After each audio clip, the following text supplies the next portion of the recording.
Hi hello ನಮಸ್ಕಾರ ವೀಕ್ಷಕರೇ, welcome to my channel. Malaysia ಪ್ರವಾಸದ 5ನೇ ಭಾಗಕ್ಕೆ ಸ್ವಾಗತ. ಇದು ನಾವು ನೋಡ್ತಾ ಇರೋದು ಪೆಟ್ರೋನಸ್ ಟ್ವಿನ್ ಟವರ್ಸ್. ಇದು ಮಲೇಷ್ಯಾದ ರಾಜಧಾನಿ ಕೌಲಾಲಂಪುರದಲ್ಲಿದ್ದು ಇದು ಮಲೇಷ್ಯಾದ ಹೆಮ್ಮೆಯ ಸಂಕೇತವಾಗಿದೆ.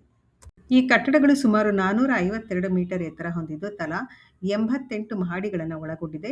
ಇದನ್ನ ವಿಶ್ವಪ್ರಸಿದ್ಧ ವಾಸ್ತುಶಿಲ್ಪಿ ಸೀಸರ್ ಪೆಲ್ಲಿ ವಿನ್ಯಾಸಗೊಳಿಸಿದರು ಅಂತ ಹೇಳಲಾಗುತ್ತೆ. ವಿನ್ಯಾಸವು ಇಸ್ಲಾಮಿಕ್ ಜ್ಯಾಮಿತೀಯ ಕಲೆಯಿಂದ ಪ್ರೇರಿತವಾಗಿದೆ.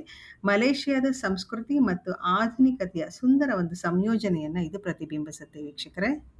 1993ರಲ್ಲಿ ನಿರ್ಮಾಣ ಆರಂಭಗೊಂಡ ಈ ಒಂದು ಕಟ್ಟಡಗಳು 1996ರಲ್ಲಿ ಪೂರ್ಣ ಆಯಿತು.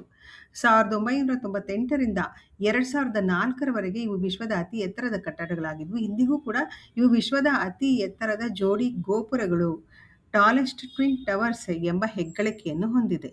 ಈ ಎರಡು ಗೋಪುರಗಳು 41 ಮತ್ತು 42ನೇ ಮಹಡಿಗಳ ನಡುವೆ ಇರುವಂತಹ ಸ್ಕೈ ಬ್ರಿಡ್ಜ್ ಅನ್ನು ಸಂಪರ್ಕಿಸುತ್ತದೆ. ಇದು ನೆಲದಿಂದ ಸುಮಾರು 170 ಮೀಟರ್ ಎತ್ತರದಲ್ಲಿರುವಂತಹ 2 ಮಹಡಿಗಳ ಸೇತುವೆಯಾಗಿದ್ದು, ಇಲ್ಲಿಂದ ಕೌಲಾಲಂಪುರ್ ನಗರದ ಅದ್ಭುತ ನೋಟವನ್ನು ನಾವು ಸವಿಯಬಹುದು. ನಂತರ ಪ್ರವಾಸಿಗರನ್ನ 86ನೇ ಮಹಡಿಯ ವೀಕ್ಷಣಾ ಗ್ಯಾಲರಿಗೆ ಕರ್ಕೊಂಡು ಹೋಗ್ತಾರೆ. ಅಲ್ಲಿಂದ ಇಡೀ ನಗರದ ಸೊಬಗನ್ನು ನೋಡ್ತಾ ಇದ್ರೆ ಕಣ್ಣಿಗೆ ಒಂದು ಹಬ್ಬ. ಇದರ ಒಳಗಡೆ ಶಾಪಿಂಗ್ ಮಾಲ್, ರೆಸ್ಟೋರೆಂಟ್, ಪಾರ್ಕ್, ಸಂಗೀತ ಕಾರಂಜಿ ಇವೆಲ್ಲ ಕಾರ್ಯನಿರ್ವಹಿಸುತ್ತೆ. ತುಂಬ ಸುಂದರ. ಇದು ನಿಮಗೆ ಇಷ್ಟ ಆಯಿತು ಅಂತ ಅನ್ಕೊತಾ ಇದ್ದೀನಿ. Please like, share and subscribe.